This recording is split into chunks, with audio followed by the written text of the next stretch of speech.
Everybody,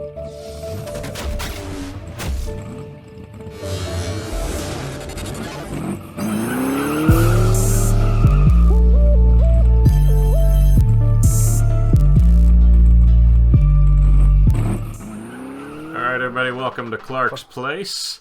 I'm Chris. I'm Rick. My father, Rick. And you've seen us in 150 videos or so far. So this is what's this here, this Pop? Is all about the beginnings of the '68 Shelby Tribute.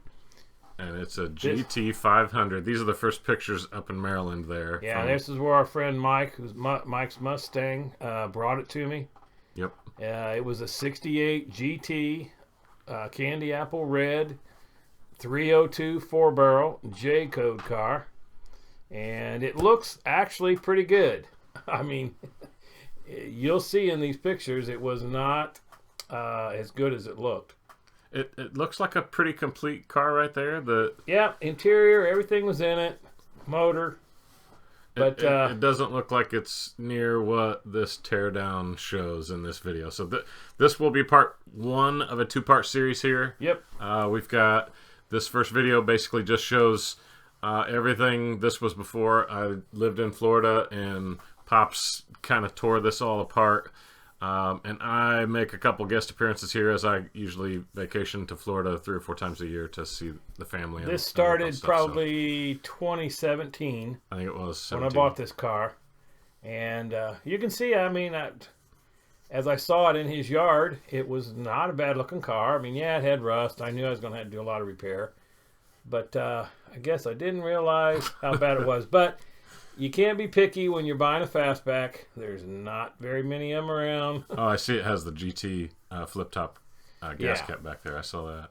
And so my original thought was to restore this car to the GT fastback.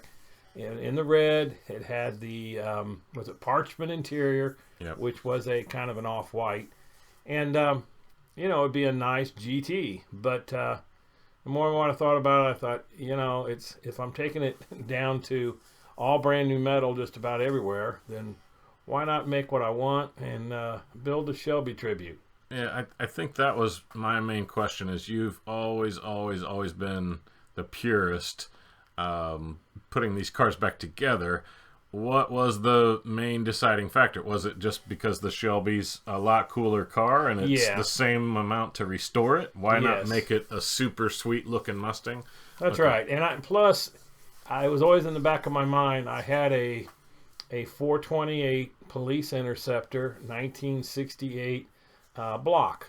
Oh, that was sitting over there. And a set of heads. So yeah, I decided I'm going to put that in there and make it a GT 500. I mean, basically, it turns out to be everything that you would really get if you bought a Shelby, because it was the correct motor. And as you'll see in the videos, there's I think some of the original red on it. And it had a lot of I don't know what kind of, I guess it was yellow for a while.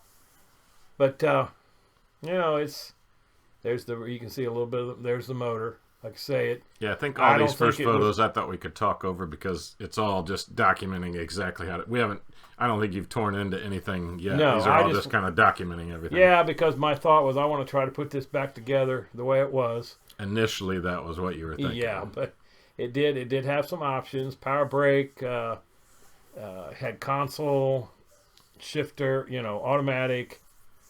Well, I'm used to our big aluminum radiators we're putting in the Dodges. That is a skinny little radiator in there. Yeah. What did you say it was, a 302? Yeah, it was a 302 J-code, which was the 4-barrel.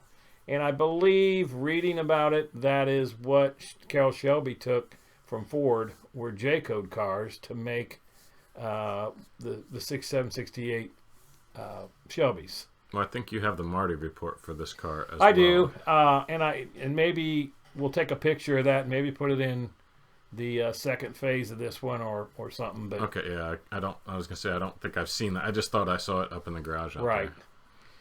But yeah, this you can see how much rust is underneath, but not until I started tearing it apart.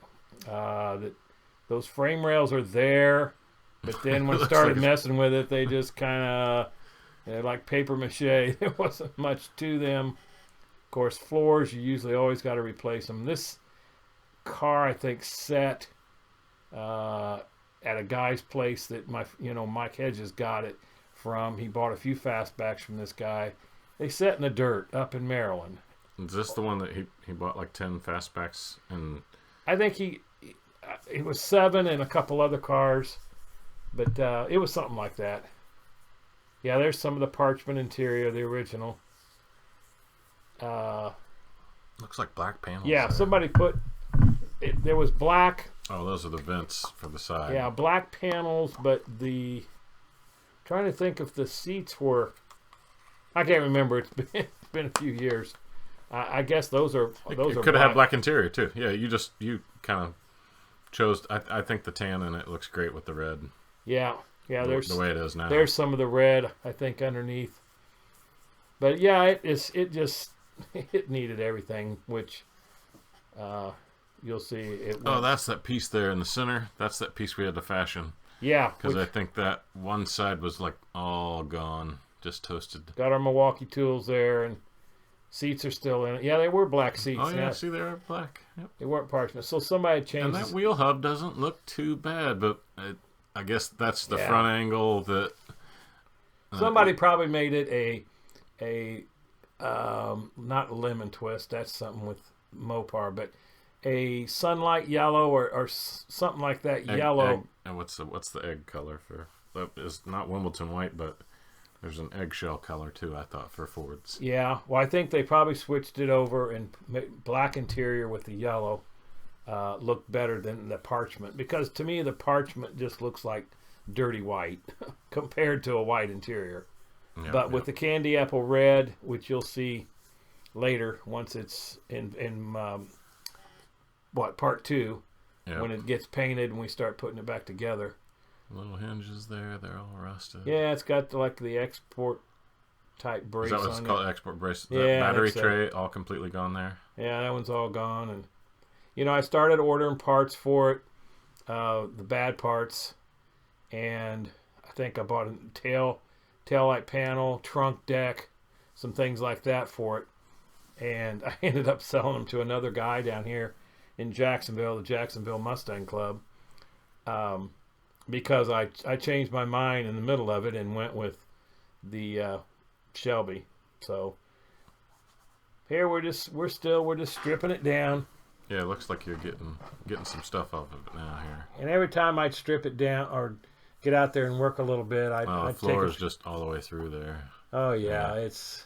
See, I wasn't down. I didn't see any of the initial teardown here. Yeah, it was bad. What dash is all really trashed. That's another thing. I mean, the metal dash was not even salvageable on this car. It was unbelievable. I don't think of the dash as rusting out in any car, but I sold the motor to a guy. The motor out. Yeah. He was putting it in a Falcon or something like that, but it needed to be torn down and rebuilt, of course. But swept up a lot of rust. Boy, the whole front of the floor, the whole firewall was just gone, trashed and gone there. Yeah. Pulled the motor forward and out. Yep. Yep. Oh yeah. Yeah, the passenger side too. That thing's gone. I could kind of see a frame rail there. Yeah, I think you've got a few pictures of the shock towers, if I remember right here. Yeah. That doesn't really look too bad, but the frame rail on the inside there, they're pretty much gone, wasted. Yeah, that was the beauty of like my Charger, is it had a lot of rust on the outside sheet metal, but man, all of my frame rails and everything were just solid as a rock. So yeah. And I've seen some of these pictures that it's like it just disappears. There's no frame rail. It was an automatic car. Yeah, see, look at that frame rail hanging there. That's the transmission mount. Golly. I mean, it's a wonder that car would There's the fresh air vent up under the dash. Oh, that's hilarious. It was amazing that it didn't start falling apart and folding in half, backing it off the trailer. Oh yeah, that's crazy. So that top of that cowl didn't look too bad. Yeah, that almost looks like a gold paint there. I don't know where that came from. So that motor went bye-bye to a guy for a Falcon, and then explain kind of what you were thinking before you did the 428. You kind of had a few different ideas, because I think you bought another Fox body Mustang to put. I did. Okay, there's all the parts that I knew I was going to replace. Yep. The hood was down by the driveway. Well, there's full floor. There's the full quarters, front full floors, full clip. The frame rails, the inner and outer, or the inner frame rail, or fenders. Yeah, inner. Gosh, what do they call those? Rockers? No, just the where the shock towers are. Torque boxes. Yeah, those two, but I don't know what you were trying to figure there. Just your inner fenders, your in the engine compartment. Those, aprons? The aprons, yes. Oh, okay. Yeah, those, saving the numbers and putting those over on them. But, okay, that's the rear frame rail. Yeah. But it gets to where pretty soon you could walk up and pick the whole front of the car up. There was nothing to it. And I think we ended up laying it on the ground. There we had some 2x4s just kind of holding up as we're trying to take measurements. Yeah, a photo that I didn't put in here was it was all blurry. That's why I didn't include it. But it had like the schematic for making your own jig. And I thought that you did you told me you kind of made sure we did. certain points were to pull from. We cut 2x4s to the lengths to how far it is up off the floor, and then where the points so you on kind the car. of did a makeshift jig to make sure all your points went back together. And this car went back together really well. So yes. So those frame rails were so far off the ground, and that's the rest of the engine. You got engine parts. Exhaust manifolds. Man. There you go. Look at that frame rail. It doesn't even complete itself. No, and there's the right side. Nothing left. Wow. Even that inner rocker, you'll see that has to get all the spot welds drilled out, and that's a thick piece of metal. That was all peeled back. Yeah, it just looks paper thin. That inner structure there for the roof and the pieces that go down to the wheel. Yeah, that bottom left, that little 5 die there, that's the piece that I know we had to fashion. And I went and bought a welding cart from a welder and bought a Vulcan or a plasma cutter. Oh, you bought a plasma cutter? Yeah, the plasma cutter I already saw it was in the car, but that was I bought all Dynacorn parts, so I knew that they would be good quality. Is Dynacorn the AMD equivalent for Fords? Yeah, it's kind of the AMD equivalent for Fords. I mean, they're making the whole bodies just like what you see sitting there. Oh yeah. And there's one time when you were down. Mm-hmm. We're cutting the whole front end off of it because it's gone. And we save. You can see it looks like we already cut the numbers out of the driver's side there. Oh yeah, okay. Oh, that's the whole thing we moved out. So I think we cut it flush and just moved that whole thing out. And I think there is a trash. Oh, there you are with the plasma. I think cutting out the dash or just cleaning up some of the garbage. No, see the whole firewall, dash, everything is gone. No floor. There's why you could pick that whole car up. And more comes off. I mean, that's... Now, there's my friend Jay from, he's Mike's good buddy up in Maryland. Retired firefighter, just like Mike. He's a real good welder. And painter. Yeah. And he's done a lot of cars. And he helped me because I had the plasma cutter. They were cutting a panel out. And there he's welding it in for... I don't know what panel that is. The inner structure of the A-pillar there? Of the A-pillar, yes. That gray area by his right hand there? Yeah, we had to replace a section of that, and we had to cut the holes out to make it match. I think I might have been drilling out the other side of the metal there, because that was... And you were trying maybe some welding or something later, and... I think maybe Jay kind of gave me the confidence just to show me how to do a weld, what to listen for, what to watch for, and then... yeah, see that. Yeah, that kind of grafted that gray piece, and that copper color. That's the spray. What do they call that? Weld through primer. Yep. There I sat in my chair. Look at him sticking through the windshield. I said, "That's how I'll be driving it." Is that how you drive it? Yeah. Face on the windshield. But see, there's just hardly anything left of that car, and there were. There's the first. We put it on these Menards, Walmart. I mean, these little roll around scaffolding. And there's no weight to it. It was perfect to adjust the size and then do all of our measurements to start welding in the firewall first. That, and I think the pump-up tables we did to kind of Yes. get things exactly right. We could just ease the pump-up table up and down. Right. Oh, there's Dougie Doug making his first There's the appearance top. there. It's like a one-piece sits down in there. And I saw these Has a fiberglass horse that I put up in the garage. Oh, yeah. I saw these come There it together like that. It looks like it's kind of tack welded there. We tacked it. And the front end goes on, it's fit up and it comes off, and I think it must have been you did like I did with my charger, is lots of different stages, is putting this on, taking it off, putting it on, yes. taking it off, making sure things align right, tweak this, tweak that. So And then weld to primer right before we actually do I the see welding. that is, yeah. But then, it's just the measure. Now all that little yellow tape, we've got little arrows and we've got dimensions, and we would keep checking and use the clamps. So Oh yeah. and then before you put the top shell on, we sprayed all that red. That's exactly because right. then you can't get through the vent holes to spray that red down in there afterwards. So that gets encapsulated. Look at those two good-looking guys. Yes, sir. So they were just. Am I grinding something there? Yeah, maybe? we pulled it off. There, we're welding the firewall, and we've got the other part all clamped together. Oh, am I welding or grinding there? I don't. Oh, I see. I'm spraying red just to. Yeah. I think some red gets down in there. Oh, Yeah, we're drilling Yeah, I must be drilling in to put some holes to for do plug new welding. Yeah, for the new frame rails that are right there. I think that might be me or it might be Jay. And Jay got in there, and we wanted to make sure it was done right. We put a lot. I mean, we were 1.5 inches probably away on. Oh, each of those look like about 1 inch apart. They're all. Yeah, going down the frame I rail. wanted to over weld and not under weld. There's all the second shipment. The and frame rail. Frame rail Extenders, connectors. Yeah. Connectors, yeah. And then the outer wheel housings. Is that the back floor? The back floor that holds the shocks between those inner and outer, Looks like a new dash there too, isn't it? And then the metal dash. Yeah. So that was another shipment. See, I thought we had that welded, and then maybe we see didn't. They put that. It's like a clamshell goes over the top of it. Yeah, that's with the cool. vents, so you never can get to that once you've welded it. Now there's where the whole front inner fender goes up to the firewall, and it gets welded into place.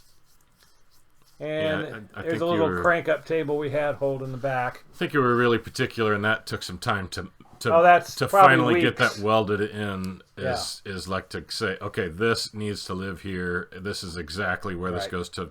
You triangulate the front end, or Yep. to figure out the angle. I don't know. There's all of our parts laying on his charger. So, Oh, there's your 69 in the back over there too. yeah. So proof positive that I stored things on my charger Yep. for years, and my father followed suit once it was at his place. But at least it was indoors. I think that's our friend Doug doing some welding.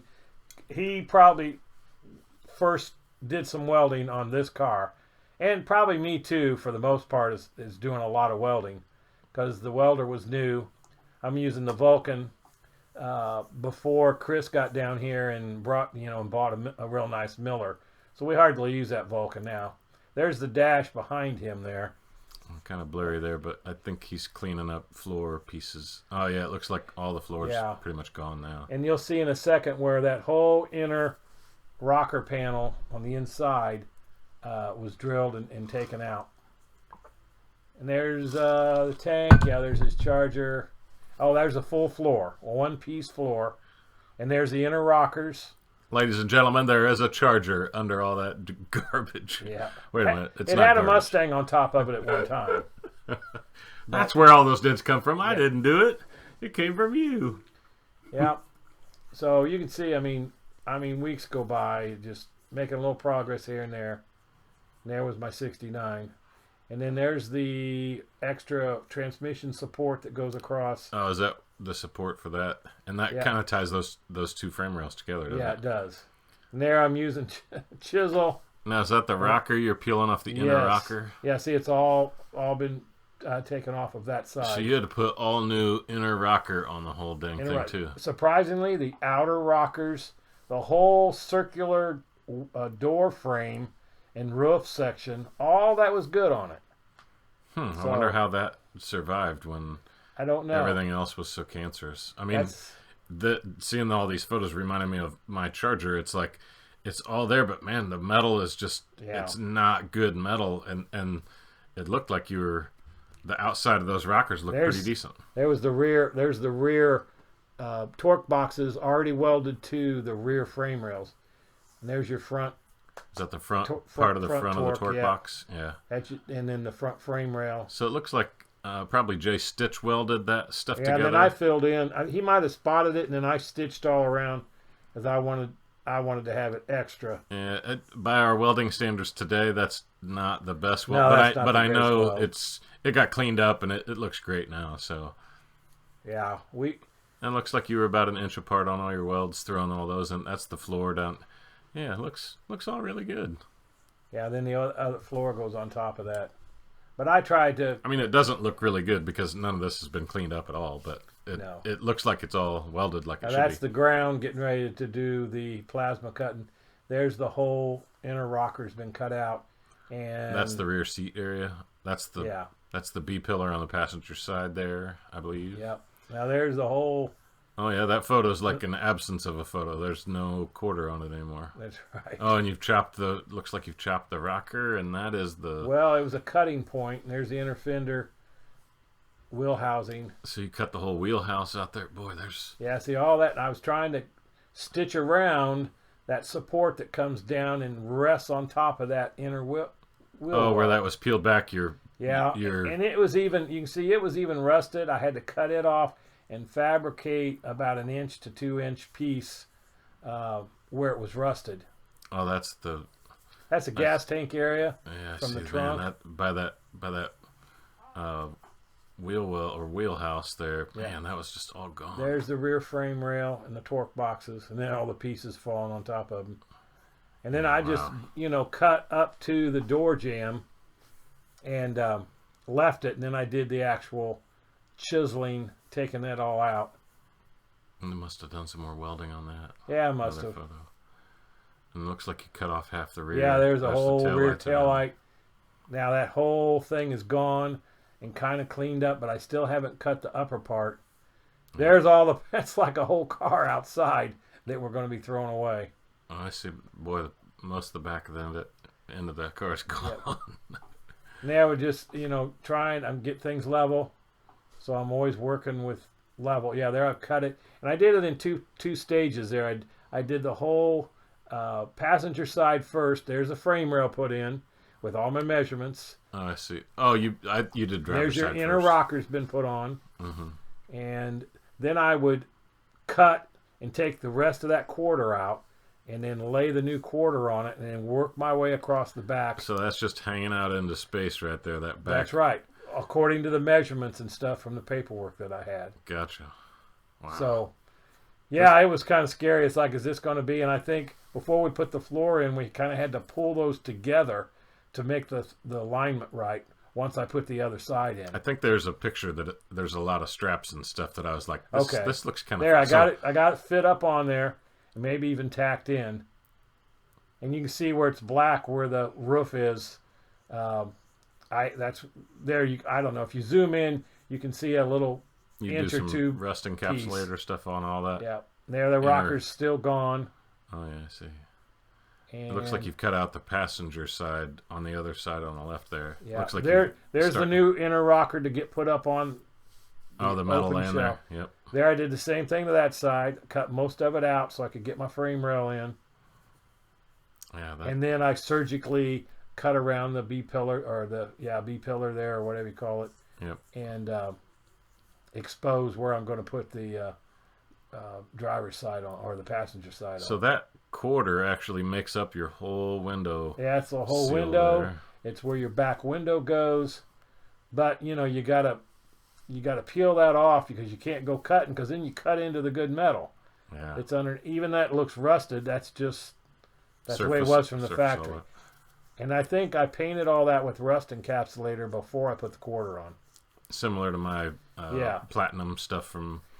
There I got the inner wheelhouse in the back and the rear frame rail. And see, I got a board of what my measurement would be, where that should sit. Oh, that Yeah, there I cross put had marks there I on. put the black encapsulator over all that never got covered from the factory, Wow, yeah, that's cool. and then started encapsulating other places on it. There I did the front. Oh, see, that kind of looks seam sealed, or that might Yeah. be the encapsulator stuff There I too. did the inside of the other side, even though I don't have a quarter on yet. It's crazy that you basically built this car Really? from literally the ground up. The only thing that I heard you say at the last car show we were at, that the only thing that wasn't replaced was the roof. Well, that's Pretty much it was the true. roof and the door jamb door all the way opening. around the door, Yeah. and that pillar on the roof section. Oh, I see. That's still a red jam there. Now there's the piece that you kind of almost had to pull it apart to get that piece down in there. Lots of clamps. Oh, to push the car yeah, wider it to get folded that around. piece in. Yeah. Wow. Yeah, that's pretty nuts. Yeah, lots and lots of clamps. You could never have too many clamps. Which we ended up, Chris built a clamp rack that's got some wheels on it. I bet we've got 100 clamps on it. Yeah, I think just every time I went to Harbor Freight, I'd pick up one or two of them Yep. for $15-20, and now we've got plenty.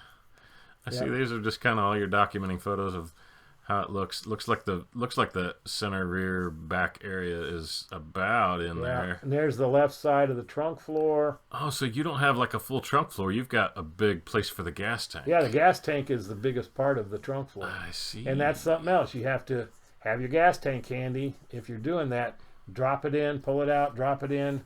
If you're replacing frame rails, because that You're has to mocking fit. that into what's in the back of that truck. Oh, that's the old car. I got $40 for that at the junkyard. Now there was a picture of the measurement of how far back from that rail was the hole for the floor for the opening. Now there was the Fox body that I bought it to put the 5.0 motor in there and all the electronics. Got the car just for the motor. It ran. And then I decided I'm going to go with the 428. But And now there's the the picture I was straps telling you about. pulling This. those frame rails together It needed to come in a little bit. to line up before I welded it to the back. There's a big, heavy piece that ties the two frame rails across the back that you weld to. Yeah. And they weren't perfectly lined up. Looks like you had the. Oh, there's your new There's wheels. my Shelby. I bought a set of Shelby wheels. I think they were original wheels. I'm not 100% sure, but I think they are. Yeah, they look like all the other I Shelby think- wheels, but they could be aftermarket. They but could have been They were old aftermarket, wheels, but they I were know old that. wheels. Yeah, that's actually back to looking like a car again. Starting to look like a car, finally. Oh, we may have some surprises during this video. That there were a lot of video. There. Oh, I put it on clips too. the rotisserie that I borrowed from a friend of mine.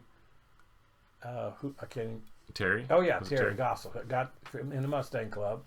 Thank you, Terry. It was Yep, on that thank you, for a Terry. long time, and we used that shot right there shows it pretty good. That's pretty much what we built. Yeah. We just built ours on wheels so we could roll it around. Yeah, we copied the design that he had, and Oh, that's a new that's door. a brand new door Look at that. that we got. It Man. was in the box that way. I'm so disappointed with panels that you get. Yeah. That, So, I think that wasn't an AMD door, or that wasn't a Dynacorn door. oh, it wasn't? No. Okay, well, maybe And then I Dynacorn's went got and bought better the stems. Shelby kit, which is the hood. Here we started fitting the hood. Oh, yeah, I was here for... So those other boxes now are the hood, the fiberglass tail panel, and that's where I had to take I never put the old one or the new one on. That's I sold I it. see fenders fit up. And then there's a flare kit, and the whole front nose piece Oh, yeah, those are was coming out. fiberglass. There's lots of pictures of the nose piece. They had painted the bottom. I mean, when you look at the bottom now, or even in these pictures, I mean, it looks like a factory brand new car because everything was brand new. That's the passenger side door that I think... I was trying to worked. put an original door back on it because I just couldn't find any good aftermarket doors. And there I painted the roof, the top that had some corrosion on it.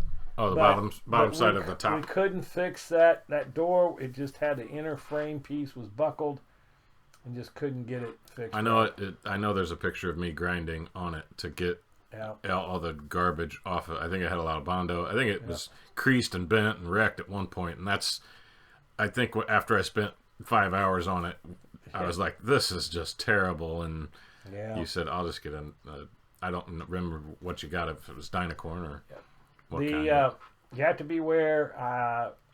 Let's see, I bought all this fiberglass stuff from Tony Branda, I think. I thought your Shelby stuff was Branda. Yeah, and I mean, overall, I mean, it was good solid stuff. And those pieces, every piece has to be worked.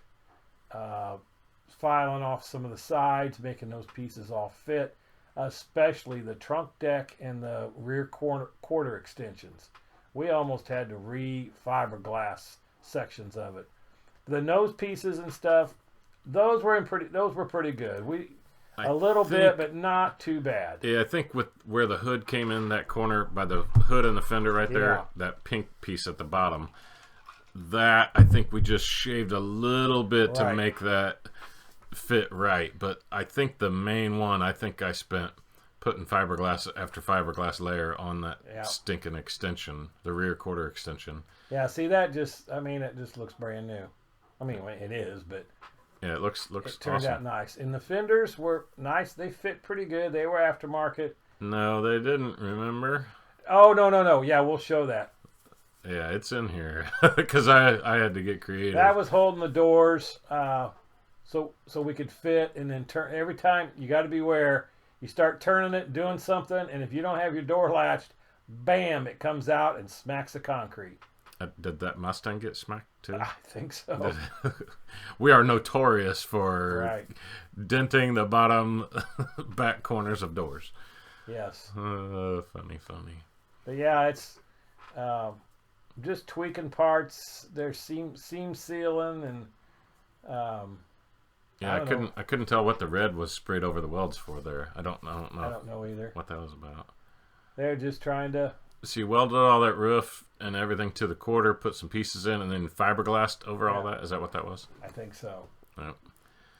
Yeah, I don't know what the red... Is it red oxide primer that you re-primered? Re-primered. Okay, I thought that looked like oxide color. And there's a engine support across the bottom.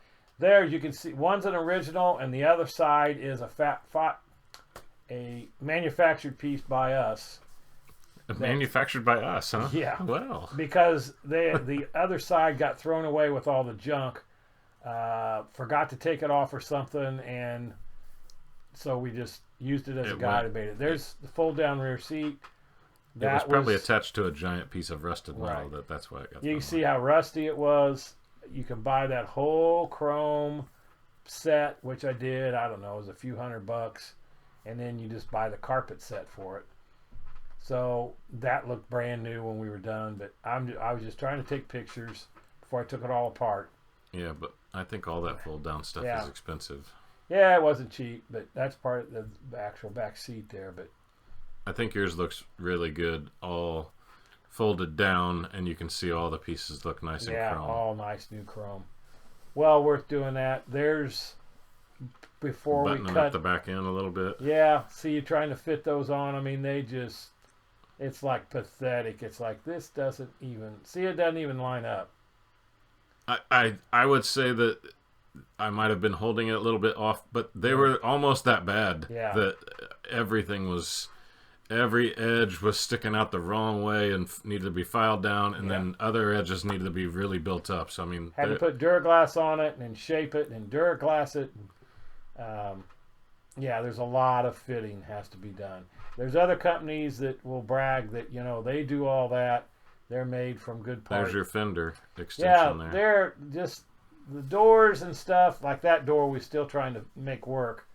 But either we put the quarters, I put the quarters on too much forward or back too far because we had to add 3/4 of an inch in one place all the way down the side of that fender where it meets. I think you had a couple fenders and we cut off like a ½ inch, like the whole edge of the fender we cut off and spliced and welded that on to extend those fenders back so they would. So this is the limousine Shelby. It's a little longer than everyone else's. 3/4 of an inch longer overall.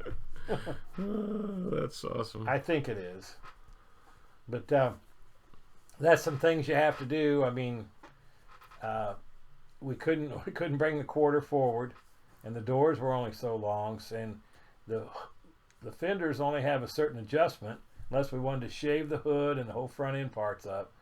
So we decided to add to the the fender but everything's aftermarket too. As your hood was a fiberglass hood that was aftermarket, the fenders are aftermarket. It was like the best scenario was to stretch the fenders a little bit and then all the hood aligned. Like the hood on the back of the cow, I think we still shaved the hood too. We did to bring that back, and it was still. It's like it was going to be too long. So speculating, we decided to stretch the fenders. I mean, not that it's not doable, and nobody should do one of these. Just know and beware that you're going to have to make some adjustments, or not make so many adjustments by measure, and double check before you weld. You got to weld the quarter on it sometime, and you don't have time to get the door and the fender and make sure everything fits.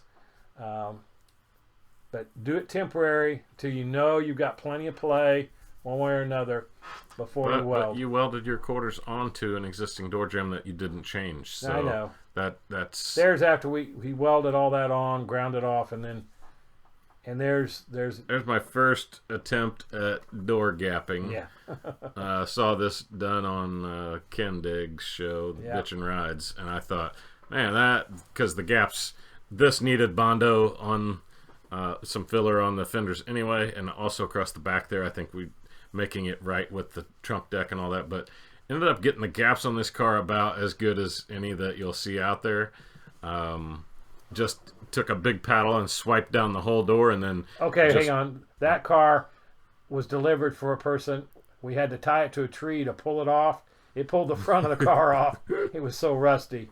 Now there's the underside of the hood, filling it for the first time to try to make it smooth, because it's just rough raw fiberglass underneath there.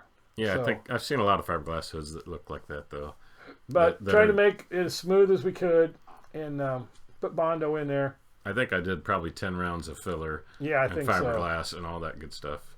You can see there's quite a bit. There's another where it's getting smooth, where there's another layer. Can't see as much. Yeah. And then those are all fiberglass scoops. I don't think there's a whole lot of modification on those. No, those were really excellent pieces. A little bit of sculpting to fit them to the actual quarter, the way those popped out. And you gotta put them on there. You gotta drill them out because it has. Oh, now we did have to. The screws that go through the body to attach on the inside to hold those scoops on, they pulled out. Had to reinsert those and put Duraglass around them with some new ones. They weren't done very well. So you put longer extension screws in to hold them. Yeah, there's a final round of that before it was painted. Right. Looks good, all flat black like that. Yep. I think there's a Hoonigan Mustang that looks a lot like that. Yeah. That is a super race car that. Yeah, I like the look of that. Yeah, it's all coming together. All body lines look pretty darn good and gapped and. Yeah, that whole back panel piece. Of course, that's all Shelby. So all that went gray. I think there are some shots of us doing some actual priming here in a bit, but we must not have taken any photos of it. But you can see all that got coated. So no paint on. I think even after priming, we still did a few more layers on the bottom side of that hood, just filling in with some of the primer and making that as smooth as possible. Taillight panel, didn't think I had to do anything to it. Very little to the hood. So, to the top of the hood, yeah. Right. And the fenders, I think, were all pretty good, except.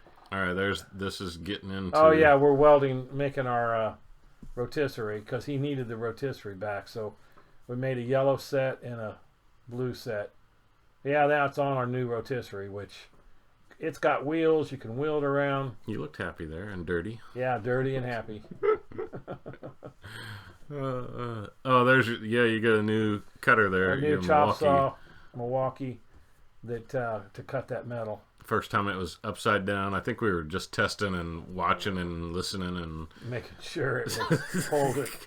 It's an eerie feeling when you flip your car upside down for the first time on your homemade jig. Yeah. So, but yeah, it's, you got to have one of those to really do a good frame off restoration. Unibody, anyway. Yeah, there's the tail or the looks rear. like some fixing on the tail yeah, panel. and see, they were going around fixing little spots after it was all primed. Blocking and all that stuff comes through, and yeah. I know I worked a lot on the doors to get those gaps right between the fender and the door. So, there you go. We're sealing it.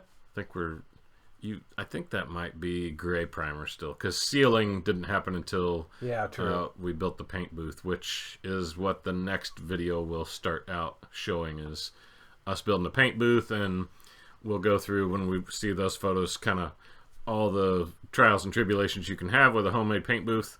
Looks like I was there and priming with you there too. So even those seat panel tracks. Seat pans. Well, they're where the back panels mount in the back seats.